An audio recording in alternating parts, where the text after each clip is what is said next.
Have you ever looked at your own life and thought, why can't I cope the way I used to?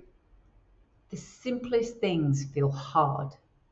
You know you should reply to messages, go to work, make decisions, exercise, cook, but somehow even getting through the day feels like enough. And the hardest part? You keep comparing yourself to the version of you who used to handle everything. 6 months ago, maybe a year ago, you were capable. You carried the family, managed the job, held everything together. People relied on you. Now, you look at that version of yourself and wonder, where did she go? You tell yourself you need to try harder, be more disciplined, get back on track.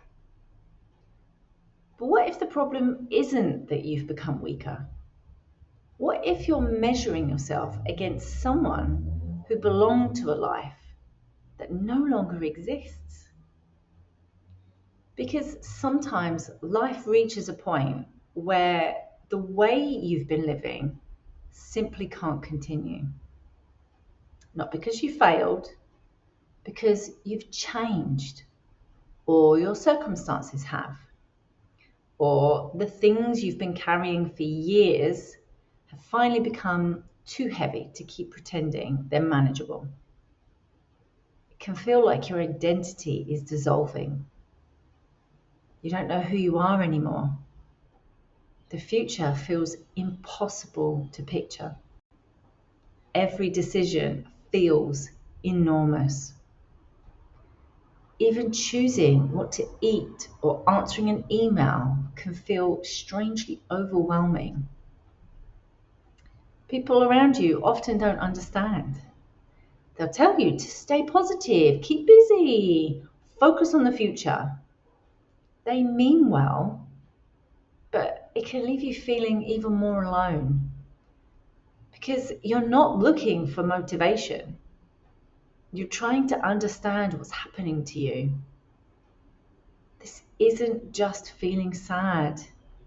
It isn't simply burnout. It's something much deeper.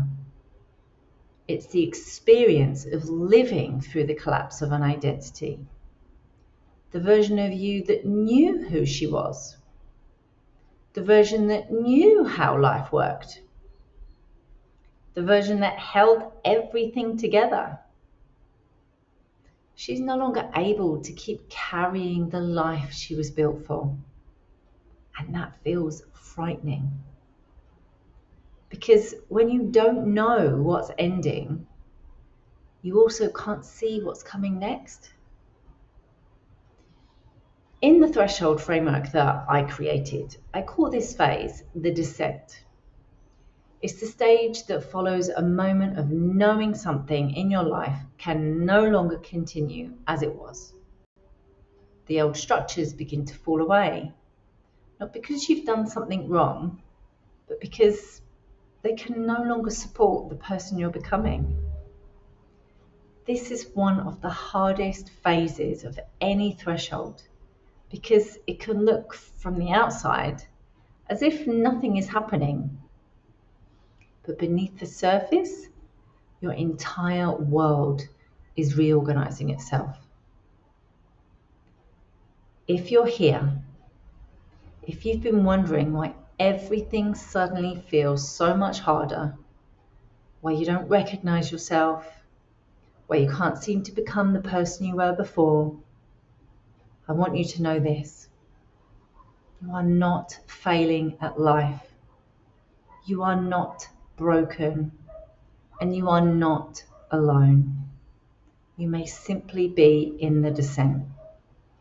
And sometimes the greatest act of courage isn't finding your way out as quickly as possible. It's understanding where you are so you can stop fighting yourself while you're there. In my next video, I'll talk about something just as important: how to care for yourself while you're in the descent. Because this isn't a phase you push through. It's a phase you learn to move through without abandoning yourself.